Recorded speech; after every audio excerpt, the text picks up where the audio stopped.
Okey. Assalamualaikum warahmatullahi wabarakatuh dan selamat pagi. Cikgu Fawaz ucapkan kepada murid-murid Pak Bijak. Okey, sebelum kita mulakan pembelajaran kita pada pagi ini, kita mulakan dululah dengan baca doa. Jadi cikgu akan pimpin bacaan doa. Maka semua murid-murid Pak Bijak bolehlah angkat tangan bersama cikgu untuk sama-sama kita mengamalkan baca doa. Bismillahirrahmanirrahim. Allahumma ftah alaina hikmataka wa anshur alaina min khazaini rahmatika ya arhamar rahimin. Rabbi shrah li sadri wa yassir li amri wahlul 'uqdatam min lisani yafqahu qawli. Amin. Okey, pagi ni kita akan teruskan tajuk berkaitan dengan wang. Tapi pagi ni kita belajar perkara barulah. Kalau minggu lepas kita dah melancong ke beberapa buah negara kan, ingat lagi tak minggu lepas kita belajar bahasa apa? Ingat lagi tak? Yang kita pergi Korea, kita pergi Jepun tu belajar bahasa apa? Mata wang tu. Okey, betul. Minggu lepas kita belajar pasal mata wang. Okey, minggu ni cikgu akan bagi satu cerita.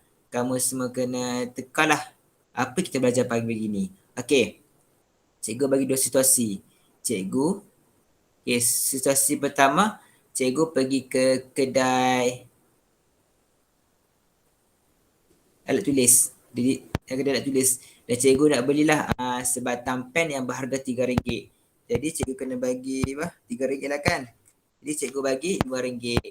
Jadi cikgu dapat baki RM2 lah kan, sebab harga pen tu RM3. Cikgu bagi RM5 dekat penjual tu. Jadi penjual tu bagi cikgu RM2 lah kan sebagai baki. Okey, itu situasi pertama. Okey, situasi kedua, cikgu pergi ke pusat beli belah kan. Cikgu pergi ke pusat beli belah. Lepas tu cikgu pergilah pusat beli belah tu. Lepas tu cikgu belilah beberapa pakaian. Okey, masa beli tu, cikgu masa tu tak bawa dengan cikgu tu banyak duit sebab cikgu risau duit hilang. Jadi cikgu bayarlah pakai kad cikgu, kad debit cikgu. Ni kad debit cikgu ni. Ni betul ni. BSN ni. Jadi cikgu bagi kat cashier tu, kat penjual tu, dia gunalah kad debit cikgu untuk bayar barang cikgu beli. Okey. Situasi pertama, visa. Kebetulan visa tapi kita panggil ni kad debit. Memang visa tapi kita panggil kad debit. Okey. Situasi pertama, cikgu gunakan RM2 kan, wang tunai. Situasi kedua, cikgu gunakan kad debit. Okey. Pandangan kamu lah, pagi ni kita nak belajar bahasa apa? Berdasarkan situasi yang cikgu cerita pagi ni. Jenis bayaran. Kita nak belajar bahasa apa? Kita nak belajar pasal instrumen pembayaran. Instrumen ni apa? Jenis-jenis pembayaran lah, ataupun boleh kata apa, kaedah bayaran yang boleh kita gunakan dalam kehidupan seharian. Sebenarnya ada banyak kaedah pembayaran yang boleh kita gunakan. Antara contoh cikgu bagi, wang tunai, macam cikgu cakap tadi, tunai, ataupun kita guna kad debit. Kad debit ni, kita bagi kat cashier tu swipe up, kat cikgu selesai bayar. Kamu semua mesti ada lagi kad ni kan. Kad ni kamu kena umur, tak silap cikgu, 18 tahun ke atas kot baru boleh dapatkan kad ni, kad debit ni. Cikgu adalah sebab cikgu guna setiap masa lah. Apa tu paywave? Paywave tu contoh kad debit. Memanglah itu kaedah kita guna kad debit tu guna paywave. Ataupun kita buat visa lah, macam-macam dia guna macam kad ni. Okey, jadi pagi ni kita akan belajar beberapa contoh instrumen pembayaran. Instrumen pembayaran macam mana contoh? Tersinggung tu juga salah satu instrumen pembayaran yang ada pada masa kini. Okey, sebenarnya ada 8 instrumen pembayaran yang terdapat atau wujud dalam kehidupan seharian kita. Okey, cikgu akan tayangkan satu slide lah kepada kamu.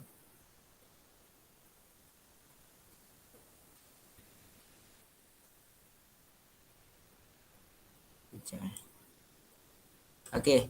Minta respon boleh? Nampak tak slide cikgu tunjuk ni?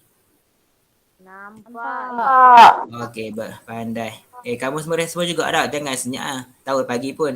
Pastikan mandi. Okey.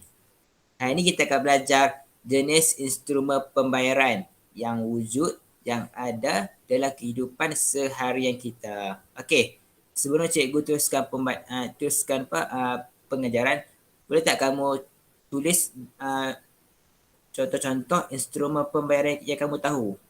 Macam Zam itu e-wallet. E-wallet tu salah satu instrumen pembayaran lah yang ada pada masa kini. Yang lain ada tak? Yang kamu tahulah. Ya? Touch and go. Touch and go. Betul? Salah satu lagi? Okey, betul. Online transfer pun salah satu instrumen pembayaran. Ada lagi tak? Contoh ni wang tunai. Salah satulah wang tunai. Kita guna kad debit, kad kredit. Okey. Ada lagi tak yang kamu tahu? Kredit betul, kad kredit lagi. Kita guna apa lagi? Yang kamu tahulah sebelum cikgu beritahu beberapa contoh instrumen pembayaran pada masa kini. Yang lain pun boleh respon jugalah yang kamu tahu. Contoh-contoh kaedah pembayaran masa kini kamu tahu. Ada lagi tak yang nak cuba? Ya, saya merata. Tapi saya lupa. Yang lupa. Okey, tak apa. Okey, tak apa. Okey, kita teruskan pembelajaran je. Okey. Nombor satu adalah salah satu instrumen pembayaran adalah ini, iaitu tunai. Macam cikgu cakap tadi lah, cikgu beli pen, cikgu guna duit ni. Banyak lagi dah duit. Dan kegunaan kita akan bayaran terus menggunakan wang kertas dan shilling. Okey, kayaknya kalau kamu gunakan tunai ni, kamu just bagi duit macam biasalah. Macam contoh, kamu pergi sekolah kan, kamu beli nasi lemak ke sebagainya dekat kantin sekolah tu, kamu guna wang tunai lah. Yang kebiasaan yang kamu sebab gunalah dekat sekolah ni, kamu guna wang tunai. Okey. Ini contoh situasi lah. Kamu pergi ke kedai alat tulis ataupun koperasi sekolah, kamu belilah pen ke kertas ke pemadam. Kamu bayar ke akak cashier tu, akak koperasi tu. Jangan pakai kredit juga, nanti banyak hutang. Okey, betul Zamir. Okey, betul. Okey, ni contoh pertama lah, tunai. Okey. Contoh kedua adalah, ni macam cikgu tadi lah. Sama macam cikgu kan? Kad debit. Okey. Apa kegunaan kad debit ni? Kad debit ni digunakan untuk bayaran melalui akaun simpanan menggunakan kad.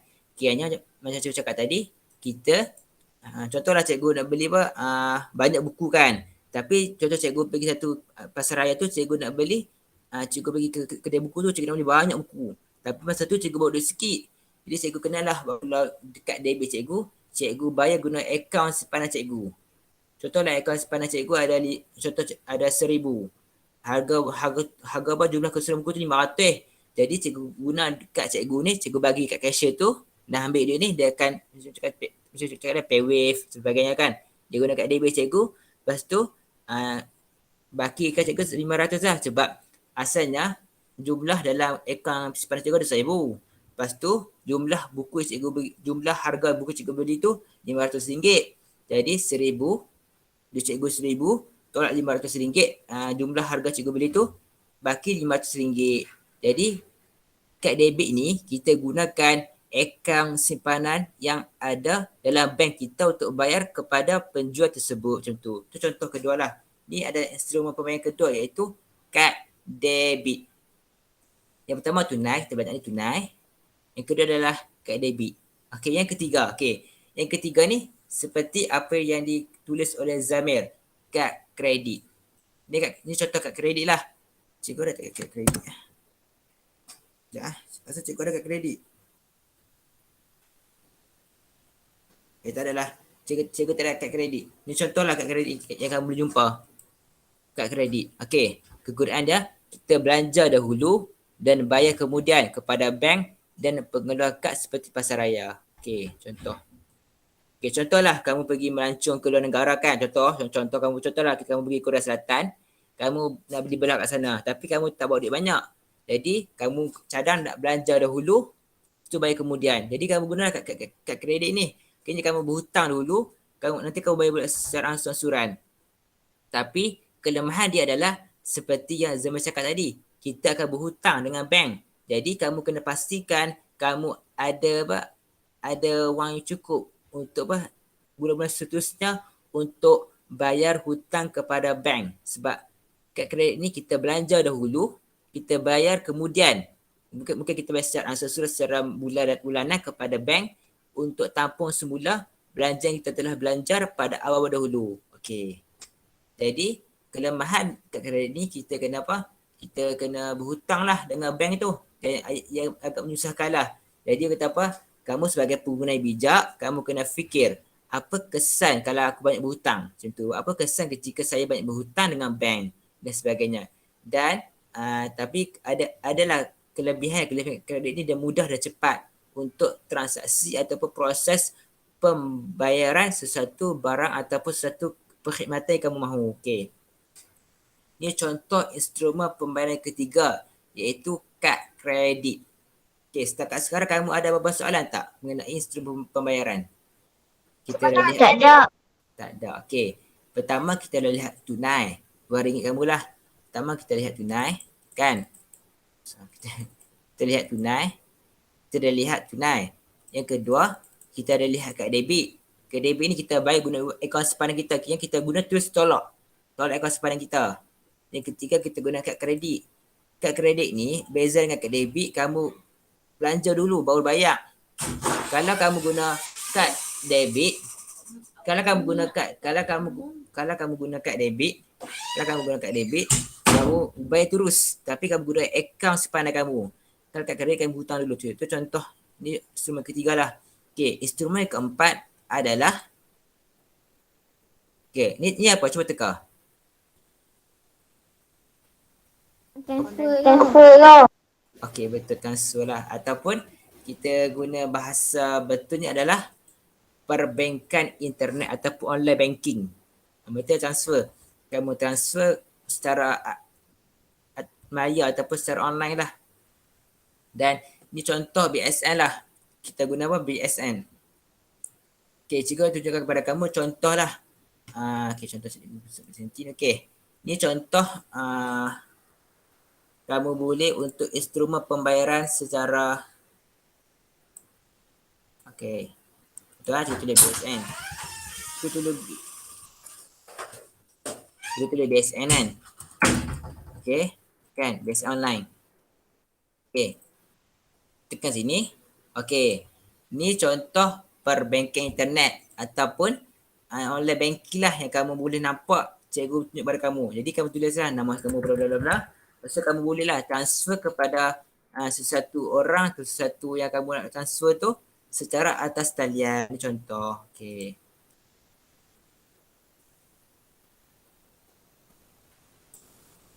Okey. Sama balik. Okey. Lepas tu, okey. Kegunaan perbankan internet ni adalah untuk transaksi pembayaran dan perkhidmatan melalui akaun dalam talian menggunakan internet. Jadi sangat mudah lah kerana sangat apa, kita hanya menggunakan kita punya telefon bimbit ataupun kita punya apa-apa guna komputer dan sebagainya untuk kita buat pembayaran secara talian. Jadi cepat dan mudah lah. Kita tak perlulah bagi ke bank, kita tak perlu keluar rumah bagi ke bank untuk kita buat pembayaran. Contoh kita beli barang online kan. Kita tak perlulah pergi kita tak perlu pergi ke bank untuk transfer dia secara tekan kat bank kat ATM tu. Kita duduk rumah, kita tekan kita bayar, dah siap pembayaran dan barang boleh sampai kepada kita dengan cepat macam tu. Dan ni contoh situasi lah. Dia contoh dia guna laptop dia untuk buat pembayaran. Okey. Ini keempat lah. Contoh instrumen pembayaran. Kalau kamu ada soalan mengenai instrumen pembayaran, kamu just buka mic, terus cakap je, cikgu akan respon. Tak apa. Boleh. Cikgu benarkan kamu buka mic bila masa saja. Okey. Ini keempat lah. Okay, yang kelima adalah kad prabayar ataupun kad top up lah. Kad prabayar. Contohnya, bayaran dibuat menggunakan wang sedia ada secara isian semula top up. Okay, contoh dia macam kad Touch and Go lah. Yang macam Alhamdulillah jadi Touch and Go. Kad Touch and Go, cikgu ada kad Touch and Go kejap. Okay, ni cikgu. Ni kad Touch and Go cikgu, nampak Touch and Go tu? Nampak lah. Touch and Go tu nampak kan? Touch and Go. Ni kad Touch and Go cikgu. Tak nampak. Tak nampak tu. Nampak kan? Touch and Go nampak tu? Ni Touch and Go nampak tu? Touch and Go. Tak nampak kamera. Nampak. Buka kamera cikgu. Cikgu buka toko kamera, buka ke tak? Saya rasa kamu internet tak tahu lah, mungkin masa internet, tak apalah. Ni kalau kan mana yang nampak tu, nampak lah. Cikgu tengah tunjuk kad tak cikgu. Okey. Dalam kad dia, dalam kita bagi kad prabayar lah. Kenapa Zamir?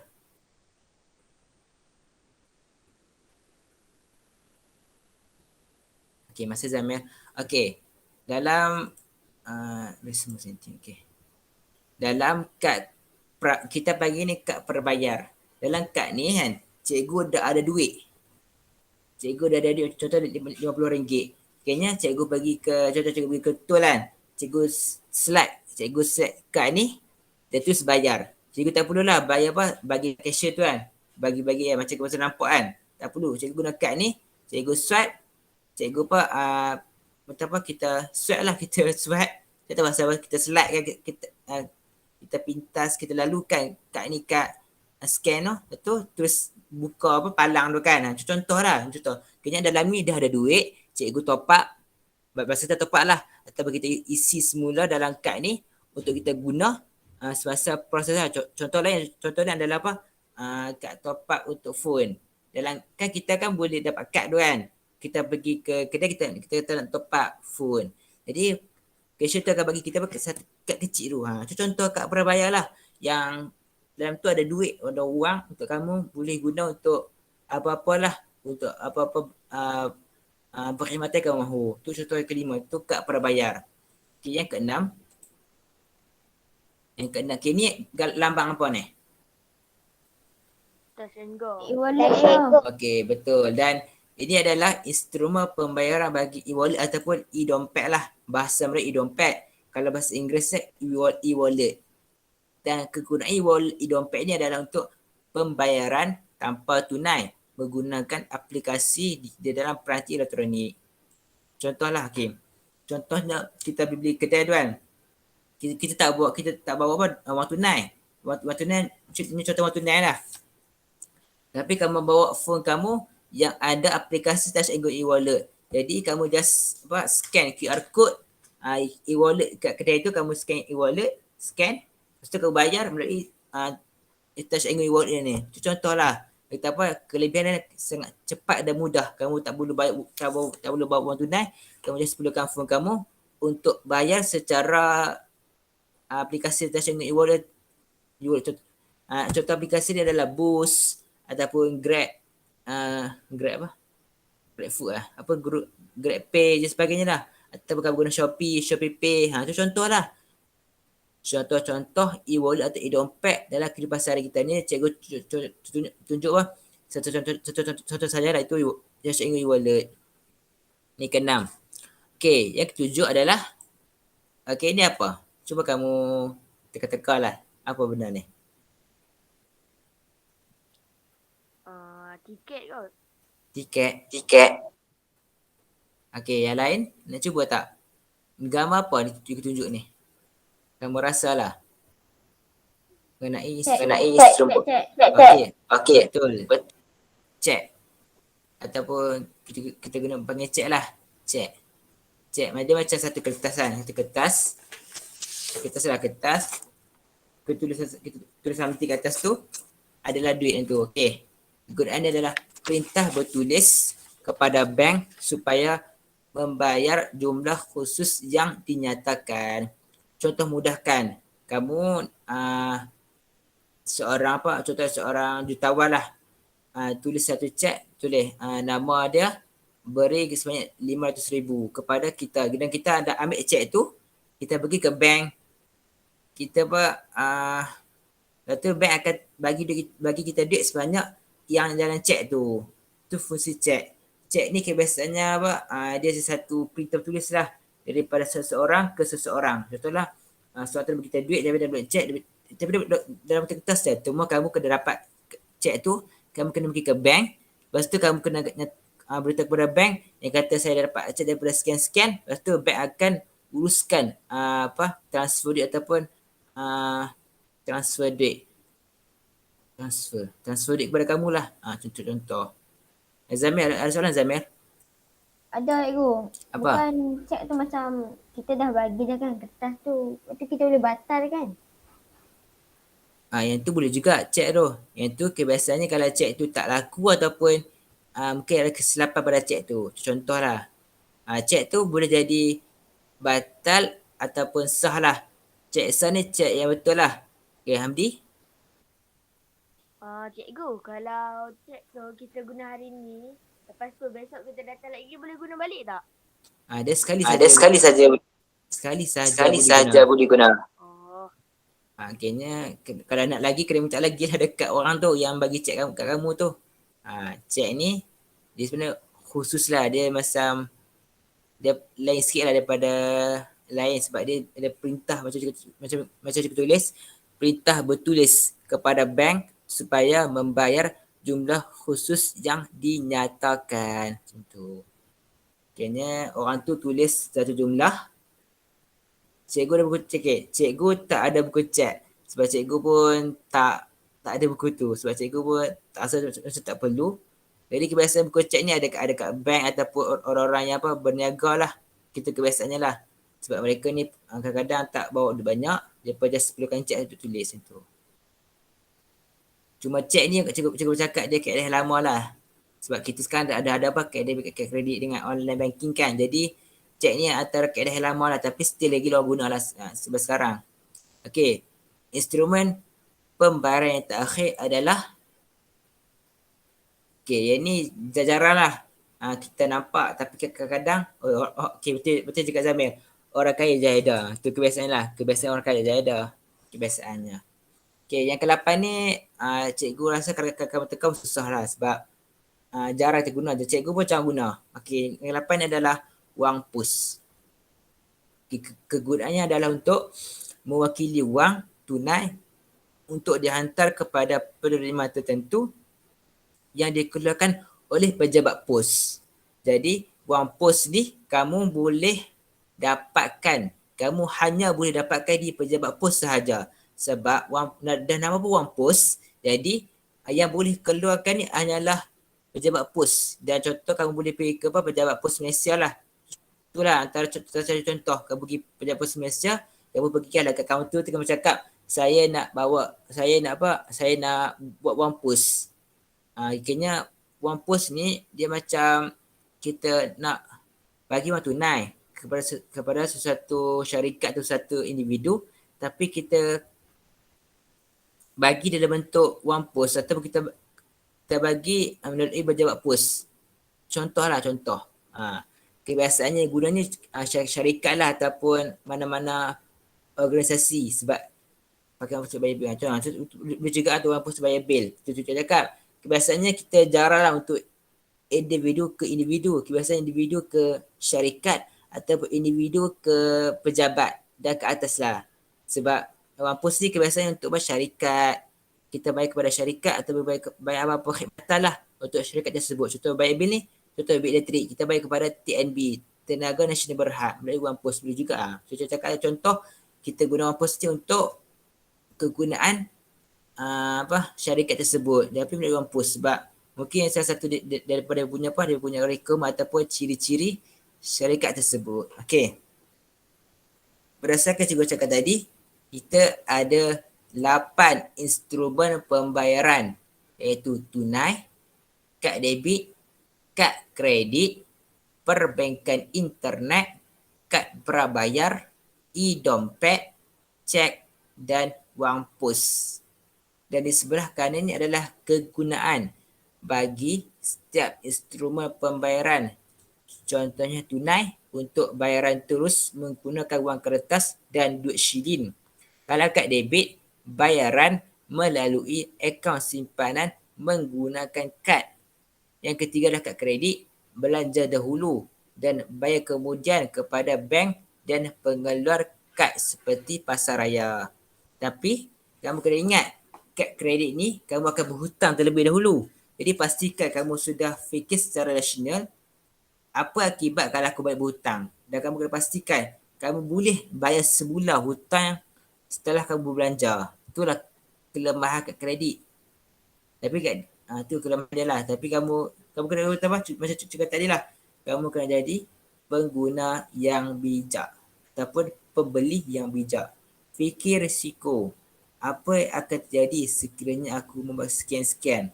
Apa akan jadi sekiranya aku membeli barang sekian-sekian? Contoh. Okey. Nak top up DML okey ah. Nak top up DML pun kita guna apa? Contoh kita guna yang keempat ni lah. Perbankan internet ataupun kita boleh guna kad debit kita. Iaitu transaksi pembayaran dan perkhidmatan melalui akaun dalam talian menggunakan internet. Contohnya Hamdi tulis nak top up DML. Okey Hamdi. Kamu biasa kau top up DML? Tak lah, saya biasa top up Diamond Free Fire je. Oh, kamu top up kat mana? Dekat 7-Eleven. 7-Eleven. Okey, 7-Eleven. Lepas tu, macam mana? Lepas tu? Lepas kamu top up 7-Eleven, dia tu masuk Kena bagi duit. Okay, itu salah satu contoh lah. Kalau kat 7-Eleven kita gunakan tunai lah ataupun kita guna kad prabayar kat 7-Eleven. Banyak bocil pakai prabayar. Kenapa tu Zamir? Kamu tahu ke? Okay, bocil tu budak. Okay, cikgu saya dengar bocil ni. Bocil ni ke bahasa Indonesia ke? Okay, yang kelima adalah kad prabayar. Bayaran dibuat menggunakan wang sedia ada secara isian semula itu top up lah. Contoh kad prabayar macam Zoom itu kita guna top up. Untuk top up something kita guna kad prabayar lah. Yang keenam adalah e-dompet. Itu e-dompet ni e-wallet lah macam Touch and Go, Boost, Shopee Pay, apa-apa saja lagi kamu tahu. Contoh e-wallet. Itu pembayaran tanpa tunai menggunakan aplikasi di dalam peranti elektronik. Yang ketujuh adalah cek. Iaitu perintah bertulis kepada bank supaya membayar jumlah khusus yang dinyatakan. Cek lah macam satu lain kertas, cek tulis semua tulis nak, bayar saja. Okey. Yang ke-8 adalah wang pus. Itu mewakili wang tunai untuk dihantar kepada penerima yang dikeluarkan oleh pejabat pos.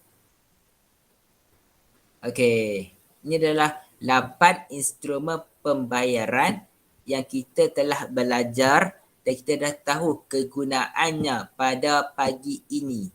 Okey, setakat sekarang, cikgu nak tanya Pak Bijak yang berada di hadapan cikgu. Kamu ada apa-apa soalan berkaitan instrumen pembayaran? Cikgu, wang pos pun boleh buat top up Okey, wang pos. Wang pos ni macam cikgu cakap tadi lah. Okey, biasanya jarang individu ke individu ataupun individu jarang lah. Biasanya wang pos ni kita bayar untuk apa? Kita bagi ke penerima tu syarikat ke apa-apa organisasi tapi melalui pejabat pos. Dan cikgu nak jawab soalan Zamir tu, cikgu tak pernah jumpa lagi lah. Kita nak top up ML ke, kita nak top up PUBG ke, kita nak top up Free Fire ke, guna wang pos. Kebiasaan kita akan guna apa? Kita akan guna e-dompet ataupun perbankan internet ataupun kad debit, kad kredit. Itu contoh. Empat ni. Kad prabayar. Kad prabayar boleh juga. Tapi ini orang kata apa, ini versi lama lah. Sekarang ni nak cepat lah kita guna e-dompet lah sebab kad berbayar ni kamu kena pergi bank dulu. Atau kamu kena isi dulu. Baru top up. Lambat kan? Kalau dah ada cikgu? Dah ada cepat sikit lah. Boleh juga dah ada tapi lambat. Tapi nak ada tu kamu kena keluar dulu baru ada. Jadi nak cepat kita guna e-wallet, perbankan internet, kad kredit dengan kad debit. Itulah. Kita apa? Zaman sekarang ni kita nak cepat dan nak mudah. Jadi orang pun malas keluar kan sebab pertama malas keluar kedua isu COVID kan. Jadi orang nak rumah je. Jadi orang top up pasal e-wallet, internet, perbankan internet, kad kredit nak cepat lah. Tak semudah-mudah. Okay. Tak semudah-mudah. Tapi kita, contoh apabila kita diberi dua pilihan. Yang susah dan yang mudah, kita kena pilih yang paling mudah antara kedua-dua perkara tersebut. Kata saya tu. Betul. Okey. Macam cikgu cakap tadi, cikgu cadang, cikgu nak buat setengah jam segerak, setengah jam lagi tak segerak. Okey. Okey, tugasan kamu pada pagi ni. Okey, kamu jawab word-word boleh? Boleh tak? Boleh cikgu. Boleh. Okey, cikgu dah bagi link wall yang tugasan latihan kamu pada pagi ini ke dalam grup Pak Bijak kamu. Jadi kamu jawab soalan tu, dan jawab je lah. Dan kamu submit. Dan okey, Zamil dah present screen.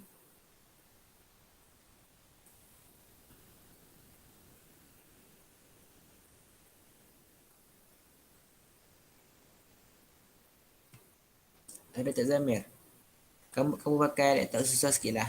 Okey, cikgu dah tak apa, biar cikgu present apa Zamir? Zamir, okey. Sekejap okey. Okey, dalam grup Pak Bijak kamu kan? Cikgu stop sekejap. Edit screen. Okey. Okey, kamu buka grup Pak Bijak kamu kan? Pak Bijak kamu buka grup Pak Bijak. Okey. Kan? Pak Bijak kamu kan ni grup kamu Pak Bijak kan? Pak Bijak, kamu tekan link ni, tekan. Keluarlah kamu tulis nama kamu. Contoh, nama cikgu Fawaz kan? Fawaz. Tulis apa lah. Tulis nama kamu kat sini, tulis nama kamu. Tulis start. Start. Lepas tu kamu mulalah jawab. Kamu tulis tutup idopad, apa kegunaannya kamu letaklah. Letak. Lepas tu kamu tekan submit answer ni. Okay. Contoh lah dia jawab contoh. Okay. Yang lain kamu jawab sendirilah boleh. Game. Betul Zamir macam tu. Contoh Zamir buat lah. Bila Zamir kamu jawab. Jawablah. Pastikan kamu kamu boleh rujuk buku teks, tapi cikgu harap kamu jawab sendirilah. Melalui penerangan cikgu. Dia cikgu harapkan. Okay. Sekarang cikgu dah start share. Okay.